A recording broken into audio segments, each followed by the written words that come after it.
మాస్టర్‌తో మాటామంతి కార్యక్రమానికి స్వాగతం. నేను మీ మాస్టర్ దుర్గాప్రసాద్. ఈరోజు మనతో పాటు real estate expert doctor Nandi Rameshwar Rao గారు ఉన్నారు. ఈయన నమస్కారం సార్. నమస్కారం అండి. సార్ మీరు టాప్ ఎమర్జింగ్ అది సీఈఓల్లో మీరొకరున్నారండి ఇది. 5,000 క్రోర్స్ ఒక కంపెనీ కూడా దాంట్లో సీఈఓగా ఉన్నారు. దాంట్లో మీరు దాని నుంచి ఇప్పుడు రియల్ ఎస్టేట్ చేస్తున్నారు. 12,000 వరకు మీరు రియల్ ఎస్టేట్ అంటే ఏజెంట్స్‌కి మీరు ట్రైనింగ్ ఇచ్చారు. అన్ని ట్రాన్సాక్షన్స్ కూడా మీకు సహాయం చేశారు.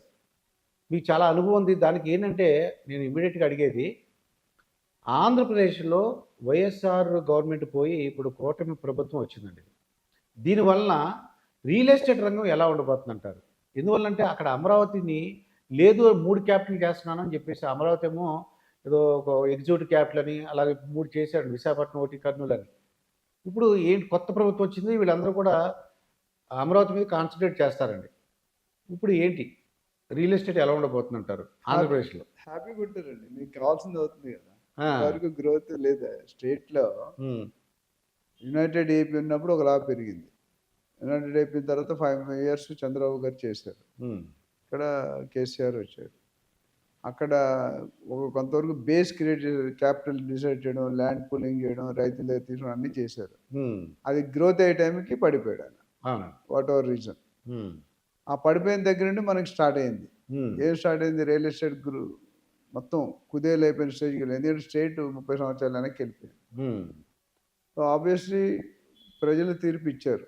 ఇప్పుడు సంక్షేమ పథకాలు ఒకటే పనిచేయవు. మీరు జగన్ గారు లాస్ట్ సీఎం డౌన్ రిజల్ట్స్ వచ్చాక హ్మ్. ఆయన ప్రెస్ కాన్ఫరెన్స్ పెట్టాడు. హ్మ్. ఆల్మోస్ట్ చాలా బాధపడుతూ నేను కొన్ని కోట్ల మందికి హ్మ్. సంక్షేమ పథకాలు అందించాను. హ్మ్. ప్రజలు అయినా నన్ను తిరస్కరించారు. ఎక్కడ తప్పు జరిగిందో ఏమో అన్నట్టు అన్నాడు. అంటే ఆ ప్రేమ ఏమైపోయిందో మాయమైపోయిందో అన్నారు. మా ప్రేమ ఏమైపోయింది? మాయమైపోయింది. అట్లానే ఇప్పుడు పవన్ కళ్యాణ్ గారు, చంద్రబాబు నాయుడు గారు అభినందనలు తెలుపుతానన్నారు. హ్మ్. ఇక్కడ క్లియర్‌గా ఏంటంటే స్టేట్ లీడర్‌గా ఉండేటప్పుడు వన్ మ్యాన్ షో ఉండకూడదండి. స్టేట్ లీడర్ ఉన్నప్పుడు స్టేట్ మొత్తానికి ఇన్‌చార్జ్ సీఎం హ్మ్. అంటే. ప్రైమ్ మినిస్టర్ అంటే కంట్రీకి ఇన్‌చార్జ్, సీఎం అంటే స్టేట్‌కి ఇన్‌చార్జ్. సో మనం ఏ స్టెప్స్ తీసుకున్నా మనం అనుకున్నది కాకుండా మార్కెట్‌లో క్యాబినెట్‌తో డిస్కస్ చేసి పబ్లిక్ ఒపీనియన్ తీసుకొని ఏదైనా అమలు పరిస్తే డెఫినెట్‌గా గుడ్. హ్మ్. డబ్బులేదో ఇచ్చారు గానీ, దానివల్ల 70,000-80,000 కోట్లు భారం పెరిగింది ఏపీకి. హ్మ్. జగన్ గారు ఇచ్చిన 21 సంక్షేమ పథకాలు చూసుకుంటే నాకు తెలిసిన అనాలిసిస్ ఇన్నర్ సర్కిల్ ద్వారా హ్మ్. 70,000-80,000 80,000 కోట్ల రూపాయలు కావాలి. హ్మ్. అందరినీ సాటిస్ఫై చేయాలి. ఇస్తున్నారా లేదా? ఎంతమంది పడుతుందనేది పక్కన పెట్టండి. ఇప్పుడు చంద్రబాబు నాయుడు మేనిఫెస్టోలో పెట్టిన దానికి 1,20,000 కోట్లు కావాలి. హ్మ్. అంటే ఓవరాల్‌గా స్టేట్ నడవాలంటే 2,00,000 కోట్లు పర్ ఇనం కావాలి.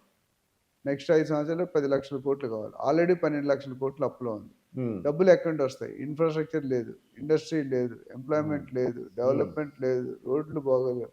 హ్మ్. సో డెఫినెట్‌గా ఏపీలో పెట్టుబడిదారులు ఎవరైతే ఉన్నారో మొదటి నుండి కూడా మీరు ఏపీ విడిపోయినట్టు కూడా ఏపీలో పెట్టుబడిదారులందరూ కొంతవరకు తెలంగాణలో పెట్టారు. ఇప్పుడు ఆ పరిస్థితి వల్ల తెలంగాణతో పాటు చెన్నై, బెంగుళూరు నియర్ బై రాష్ట్రాలు కూడా వెళ్ళిపోయాయి. నాకు తెలిసిన చాలా మంది గుంటూరు, విజయవాడ హ్మ్.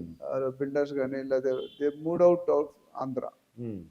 ఎందుకంటే మీరు చూసుకుంటే వైజాగ్ సీ టు ఎయిర్ అన్నీ ఉన్నాయి. హైదరాబాద్‌కి లేని ఫెసిలిటీస్ వైజాగ్‌కి ఉన్నాయి. Okay. Sea to air. Sea to year. మనకు సముద్రం ఉందా? లేదండి. తెలంగాణకి లేదు. తెలంగాణకి లేదు. హ్మ్. ఆంధ్రప్రదేశ్‌లో నావల్ బేస్ పెద్దగా ఉంది. Dockyard, ship yard, steel plant, BHPV అసలు లేని ఇండస్ట్రీ అంటూ లేదు అక్కడ. పబ్లిక్ సెక్టర్ హెచ్‌పీసీఎల్, ఐఓసీఎల్ ఇవన్నీ కూడా గవర్నమెంట్ ఫార్మ్స్ అన్నీ కూడా మీకు హ్మ్. వైజాగ్ ఆంధ్రాలో ఉన్నాయి. పాలిమర్స్ అంటే అసలు మీకు లేని సెగ్మెంట్ అంటూ లేదు. అప్పటికీ కూడా స్టేట్ లీడర్‌షిప్‌లో కొద్దిగా లోపం ఉంది కాబట్టి అనుకున్నంత రీతిగా జీరో అయితే అవ్వలేదు ఆంధ్రాలో కూడా. బట్ అట్టడుగున అయిపోయింది. Almost 80-90% confidence of the builders గానీ, ఇన్వెస్టర్స్ గానీ, బయట ఫండ్స్ పెట్టే ఇన్వెస్టర్స్ గానీ వాళ్ళ కాన్ఫిడెన్స్ పడిపోయింది. అది. సో దానివల్ల 5 సంవత్సరాలు డెఫినెట్‌గా మనం 20-30 సంవత్సరాలు వెనక్కి వెళ్ళిపోయాం అనేది అందరికీ తెలిసిన వాస్తవం. ఓకే. అయితే ఎవరైతే అమరావతి పెడదామని అనుకున్నారు మళ్ళీ ఆయన back to pavilion boss is back. అవును. చిరంజీవి గారు 150 సినిమాకి అదే డైలాగ్ వాడారు. Boss is back. ఇప్పుడు కూడా boss is back. Chandrababu Naidu గారికి ఉన్న అనుభవం నాకు తెలిసి is one of the senior most politician in India. Okay. And ఇవన్నిటికీ పక్కన పెడితే పవన్ కళ్యాణ్ గారు ఇప్పుడు మేజర్ లైమ్‌లైట్ అయిపోయారు. హ్మ్. బీజేపీ మోడీ గారి కంట చంద్రబాబు కంటే ఇప్పుడు పవన్ కళ్యాణ్ ఇటంటే అటు అవుతుంది గవర్నమెంట్. ఓకే. అవును. నితీష్ కుమార్ గారు, టీడీపీ 2 కలిపితేనే బీజేపీ ఫామ్ అవుతది. ఎందుకంటే బీజేపీ దాని ఓన్ మెజారిటీ రాలేకపోయింది. 272 మ్యాజిక్ ఫిగర్ రాలేదు. అవును. 240 వరకు వచ్చి ఆగిపోయింది. అంటే హ్మ్. అంత ముందు కంటే 50, 60 సీట్లు కోల్పోయారు. Hmm. So, as far as real estate is concerned, కొత్త గవర్నమెంట్ వచ్చాక we are hoping good. Maybe Chandrababu Naidu garu కొద్దిగా టైం తీసుకుంటారు. ఎందుకంటే ఫస్ట్ అసలు లావాదేవీలు చూసుకోవాలి. ఎక్కడే ఉన్నాం, ఏ స్టేజ్‌లో ఉన్నాం, ఏ డిపార్ట్మెంట్‌లో ఎంత కన్నాలు పడ్డాయి, ఎంత పెరిగింది, ఎంత తగ్గింది, అప్పులెన్ని ఉన్నాయి. హ్మ్. రఫ్‌గా 12,00,000 కూడా 12,00,000, 15,00,000 అవ్వచ్చు, 10,00,000 అవ్వచ్చు. హ్మ్. సో, ఫస్ట్‌లీ అప్పుల బారి నుండి వస్తేనే ఏదైనా మనిషి పెర్ఫార్మ్ చేయడు. మీకు పీకమోయే 10 కోట్లు అప్పు ఉందా, మీరు తిన్నా అరగదు, హ్మ్. పడుకున్నా నిద్ర పట్టదు. అవును. ఎవరైనా మీరైనా, నేనైనా ఎవరైనా అంతే కదా! సో, హ్మ్. ఏపీకి ఇప్పుడు మంచి రోజులు వచ్చాయని చెప్పడంలో ఎటువంటి సందేహం లేదు. అయితే మంచి రోజులు ఇమ్మీడియేట్‌గా వస్తాయా? 6 నెలల తర్వాత వస్తాయా? 1 ఇయర్ తర్వాత వస్తాయా? డెఫినిట్‌గా టైం తీసుకుంటారనేది నా పర్సనల్ ఒపీనియన్. ఓకే. బట్ ఇన్వెస్టర్స్‌కి పాజిటివ్ పాయింట్. హ్మ్. ఎందుకంటే రియల్ ఎస్టేట్‌లో పెట్టినోడు ఎప్పుడూ లాస్ అవ్వలేదండి. అక్కడ ఎందుకు పెట్టడం మానేశారంటే because of the no development. Road నాది వైజాగ్. అంటే ఫర్ ఎగ్జాంపుల్ అమరావతిలో కొనుక్కున్నారనుకోండి పొలాలు. అంటే జగన్ గారు వచ్చిన తర్వాత పడిపోయినాయి రేట్లు. అదే నాకు తెలిసిన ఎంతోమంది ఇన్వెస్టర్స్ హ్మ్. చంద్రబాబు నాయుడు వస్తారన్న టైంలో కొనుక్కొని 3, 4 సంవత్సరాల తర్వాత అమ్ముకున్నారు లాస్‌కి. లాస్ట్ టైం చెప్పాను మీకు. అవునండి. 70 కోట్లు కొనుక్కొని 30 కోట్లకి అమ్ముకున్నాడని. హ్మ్. హోల్డింగ్ కెపాసిటీ లేదు. గ్రోత్ ఎప్పుడైతే లేదో హోల్డింగ్ కెపాసిటీ ఉండదు. హోల్డింగ్ హ్మ్. కెపాసిటీ లేకపోతే మనిషి డెస్పరేట్ అయిపోతారు. డిప్రెషన్, డీమోటివేషన్‌లోకి వెళ్ళిపోతారు. ఓకే. సో, ఇప్పుడున్న పరిస్థితి అయితే పాజిటివ్‌గానే కనిపిస్తుంది. హ్మ్. ఎందుకంటే డెఫినిట్‌గా చంద్రబాబు నాయుడు ఆ ఛాలెంజ్ కోసమైనా తీసుకొని చేయాల్సిన అవసరం ఎంతైనా ఉంది. హ్మ్. అమరావతికి ఏం డోకా లేదు. అట్లనే ఏపీకి కూడా డోకా లేదు. ఎందుకంటే ఆయనకు ఫస్ట్ టైం సీఎం అవ్వలేదు కదా! ఆల్రెడీ హ్మ్. అంతకుముందు 3 సార్లు చేస్తున్నాడు సీఎం. హ్మ్. ఓన్లీ థింగ్ ఈజ్ ఫండ్స్ ఎలా తెస్తారు? ఫారెన్ ఫండింగ్ ఎంతొస్తది? ఎంత బయట ఇప్పుడు రేవంత్ రెడ్డి గారు సీఎం అవ్వగానే ఆ! దావోస్‌కెళ్ళి 40,000 కోట్లు తెచ్చారు. హ్మ్. ఇప్పుడు అక్కడ ఐటీ ఇండస్ట్రీ లేదు. వైజాగ్‌లో మీరు చూసుకుంటే IT complete almost next to zero. Okay. ఒకటి అరా ఉన్నాయి. హ్మ్. సో, ఒకసారి ఆయన రాంబాణం ఎయాల్సొస్తది. హ్మ్. చంద్రబాబు నాయుడు గారు. రాంబాణం హ్మ్. ఏస్తే మళ్ళీ బ్యాక్ హ్మ్. ఏవైతే వదులుకున్నామో గత 5, 6 సంవత్సరాల్లో, ఇప్పుడు మళ్ళీ దాన్ని బ్యాక్ తీయవలసిన బాధ్యత. అందుకని నేను పవన్ కళ్యాణ్ గారు ఏమన్నారంటే, నాకు ప్రతి యువకుడిని, ప్రతి మనిషిని చూస్తే భయమేస్తుంది. హ్మ్. ఏదో ఒక రోజు నీకు ఓటేసాను, నువ్వేం చేసావు అని అడిగితే నాకు దగ్గర ఆన్సర్ ఉండాలి. దానికి హ్మ్. పాలకుల్లా కాకుండా సేవకుల్లాగా పనిచేస్తాం అన్న స్టేట్మెంట్ ఇద్దరూ చెప్పారు. హ్మ్. చంద్రబాబు గారు చెప్పారు. పవన్ కళ్యాణ్ చెప్పారు. అయితే వాళ్ళ ఇంటెన్షన్ అయితే పాజిటివ్‌గానే ఉంది. హ్మ్. ఈ లోటుపాట్లు కొద్దిగా కవర్ చేసుకొని, స్టెబిలైజ్ చేసుకొని, మైనస్ అంటే న్యూట్రల్‌గొచ్చి, ఇప్పుడు మన హ్మ్. తెలంగాణలో టాప్ గేర్‌లో ఉన్నాం. ఫిఫ్త్ గేర్‌లో. ఓకే. ఆంధ్రాలో జీరో గేర్‌లో ఉన్నాం. జీరో హ్మ్. గేర్‌లో కూడా వెనక్కెళ్ళిపోయాం. హ్మ్. ఎందుకంటే వైజాగ్ అంటే భయపడుతున్నారు. అంటే ఆంధ్ర అంటే రివర్స్ గేర్ అనుకోవచ్చులే అది. Reverse gear. ఆంధ్రప్రదేశ్‌లో ఏది జగన్మోహన్ రెడ్డి గారు ఉన్నప్పుడు. ఉన్నప్పుడు 20, 30 సంవత్సరాలు వెనక్కి నెట్టాం మనం. హ్మ్. రివర్స్‌లోనే నడిచాం 5 సంవత్సరాలు. ఓకే. అంటే ఇప్పుడు రామేశ్వర గారు ఈ టైంలో అమరావతిలో అదే పొలాలు, స్థలాలు కొనుక్కోవచ్చా? డెఫినిట్‌గా కొనుక్కోవచ్చండి. ఎందుకంటే హ్మ్. నాకు తెలిసి, నాకు ఊహ ఉన్నంత వరకు ఆయన అమరావతినే క్యాపిటల్ చేస్తాడు. శంషాబాద్ ఎయిర్‌పోర్ట్ అయితేనే అంత పెద్ద డెవలప్‌మెంట్స్ అయితాయి. క్యాపిటల్ అయిందంటే ఎట్లా? ఇంకోటేంటంటే హ్మ్. ఆయన అమరావతి క్యాపిటల్ క్విక్‌గా చేయాల్సిన అవసరం లేదు. ఎందుకంటే హైదరాబాద్ జాయింట్ క్యాపిటల్ పోయింది. మొన్న 2వ తారీఖుకి టర్మ్స్ అయిపోయింది. క్లోజ్ అయిపోయాయి. 10 ఇయర్స్‌కి hmm. Hyderabad is no more capital of Andhra Pradesh. Okay. It's only capital of Telangana. Hmm. And హైదరాబాద్‌కి ఉన్న అడ్వాంటేజ్ మళ్ళీ సెపరేట్ వీడియోలో మాట్లాడుకుంటారు. అది సెకండ్ క్యాపిటల్ ఆఫ్ ఇండియా చేస్తామని యూనియన్ హ్మ్. టెరిటరీ నడుస్తున్నాయి. అదేనంటే ఇంక హైదరాబాద్ అసలు టచ్ చేయలేం. హ్మ్. ప్రస్తుతానికి ఎవరైనా కొనుక్కుంటే నాకు తెలిసి ఆల్రెడీ రేట్లు పుంజుకున్నాయి. ఎలక్షన్ కోడ్ వచ్చిన దగ్గర మార్కెట్‌లో సైన్ వెళ్ళిపోయింది. దట్ చంద్రబాబు నాయుడు వస్తాడని. ఇప్పుడే హ్మ్. కాదు, గత 3 నెలలుగా ల్యాండ్స్ తక్కువ రేట్‌లో కొనుక్కున్నోళ్ళు చాలా మంది ఉన్నారు. ఇప్పుడు కూడా కొనుక్కుంటారు. నాకు ఓకే. తెలిసి ఇంకో 3 నెలలు, 6 నెలలు అయితే ఆ అమరావతిలో కూడా రేట్లు దంచుకుంటాయి. Okay. It will go rocket స్పీడ్‌లో వెళ్ళిపోతాయి. ఓకే. జెట్ స్పీడ్‌తో. జెట్ స్పీడ్ అది. ఎందుకంటే హ్మ్. ఒకసారి డెవలప్‌మెంట్ మొదలైందంటే ఇక వెనక్కి తిరిగి ఉండదు. ఇప్పుడు హ్మ్. ఒకప్పుడు 30 ఇయర్స్ బ్యాక్, 20 ఇయర్స్ బ్యాక్ హైదరాబాద్‌లో ఏముందండి? అయితే ఇప్పుడు ఎవరైతే డబ్బులున్నాయో ఇన్వెస్ట్ చేయగలరో వాళ్ళు అమరావతి దగ్గర కొనుక్కోవచ్చు. హ్యాపీగా పెట్టుకోవచ్చు. As long as tight. నేను చాలా సార్లు చెప్పాను. ప్రాపర్టీ కొనేటప్పుడు hmm. Go through a professional agent. మీరు మోసపోకుండా ఉండాలంటే. ఓకే. ప్రాపర్టీ క్లియర్ టైటిల్ ఉండాలి. బిల్డర్ క్లియర్‌గా ఉండాలి. ఓనర్‌షిప్ కరెక్ట్‌గా ఉండాలి. హ్మ్. మనం ఏదైతే ప్రాంతం కొనుక్కున్నామో ఆ ప్రాంతం చుట్టూ డెవలప్‌మెంట్స్, గవర్నమెంట్ డెవలప్‌మెంట్స్ ఏమొస్తున్నాయి, ప్రైవేట్ డెవలప్‌మెంట్స్ ఏమొస్తున్నాయి, అవునండి. రోడ్ కనెక్టివిటీ ఎట్లా ఉంది, ఇన్‌ఫ్రాస్ట్రక్చర్ ఎట్లా ఉంది, మెట్రో కనెక్టివిటీ ఎట్లా ఉంది, హ్మ్. ఇలాంటివి. అక్కడ మెట్రో లేదని చెప్తున్నా. సో, హ్మ్. ఫ్యూచర్‌లో ఏమి రావచ్చు. ఇప్పుడు అది. భోగాపురం ఎయిర్‌పోర్ట్ బాగా హ్మ్. ఆహ్, ప ఫంక్షనింగ్ స్టేజ్‌లో ఉంది. హ్మ్. ఇంతవరకు మన ఆంధ్రప్రదేశ్ ఎన్‌పీఏ కింద, బ్యాంకులో ఎన్‌పీఏ అంటారు. అవునండి. Non performing asset. హ్మ్. ఇప్పుడు ఎన్‌పీఏని పీఏ చేస్తారు. పీఏ హ్మ్. చేయాల్సిన బాధ్యత ఎంతైనా పవన్ కళ్యాణ్ గారి మీద, అవునండి. టీడీపీ మీద ఉంటుంది. పిఏ అంటే పర్సనల్ అసిస్టెంట్ కాదు, పెర్ఫార్మింగ్ అసిస్టెంట్.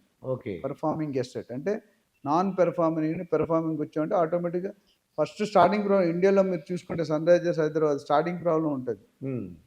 స్టార్టింగ్ ఎదురు పడిపోయారంటే దన్న 100లో పడిపోతారు అందరూ. ఓకే. స్టార్టింగ్ ఎదురు కొట్టారంటే అందరూ కొడతారు. హ్మ్. సో కొన్ని కంపెనీలు కొన్ని టీమ్స్కి అట్లా ఉంది. మన హైదరాబాద్ మన రీసెంట్ ఐపీఎల్లో ఆరెంజ్ ఒక రేంజ్ అని చెప్పారు. హ్మ్. ఫైనల్ దాకా ఎలా తీసుకెళ్లారంటే వాళ్ళ మన వాళ్ళు బ్యాటింగ్ దిగారంటే వాళ్ళు భయపడుతున్నారు. హ్మ్. ఇప్పుడు చంద్రబాబు నాయుడు గారు ఆ లెవెల్లో బ్యాటింగ్ చేయాలి. ఆయన ఆల్రెడీ బ్యాట్స్మెనే, ఇన్ఫార్మ్డ్ బ్యాట్స్మెన్. హ్మ్. కొట్టడం ఒకటి, ఇప్పుడు 4 కొడతాడా 6 కూడా 1, 2 కొడితే అది అట్లానే ఉంటుంది. ఓకే. మన ట్రావెల్స్ హెడ్ అని ఒకడు ఉన్నాడు మన ఎస్ఆర్హెచ్. హ్మ్. హెడ్ లేకుండా కొట్టాడు.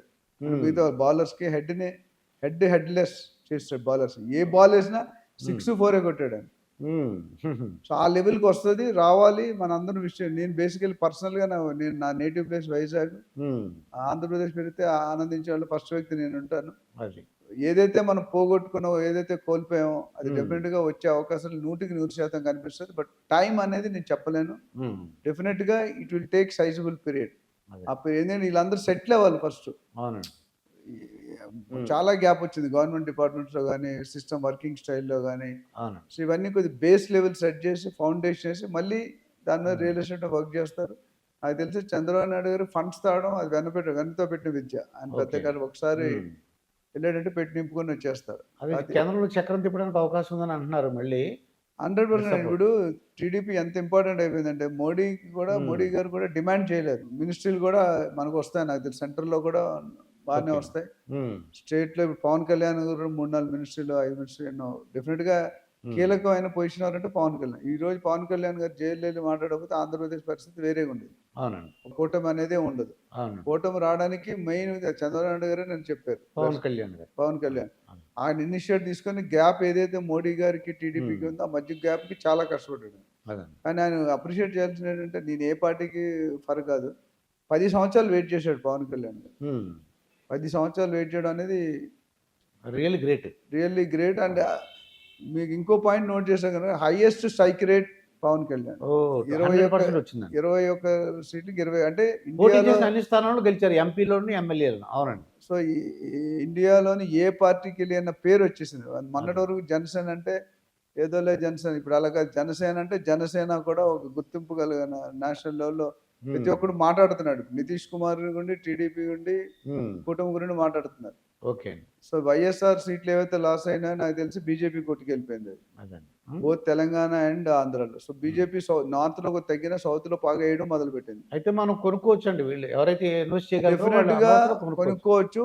ఒకసారి క్లారిటీ చూసుకొని, రేట్ సర్వే చూసుకొని, చెక్ చేసుకొని సరైన ప్రొఫెషనల్ ఏజెంట్ ద్వారా అయితే మీకు మంచి జస్టిఫికేషన్ జరిగే అవకాశం ఉంది. హ్మ్. హ్యాపీగా నా ప్రకారం కొనుక్కోవచ్చు. ఎందుకంటే ఇప్పుడు క్లారిటీ అనేది వచ్చింది. అవునండి. మొన్న 4th ముందు వరకు ఎవరు వస్తారు, ఏం చేస్తారు అనేది ముచ్చట ఎక్కువ ఉండేది. ఇప్పుడు అవును. ఎవరు వస్తారో తేలిపోయింది. తేలిపోయింది కాబట్టి అవునండి.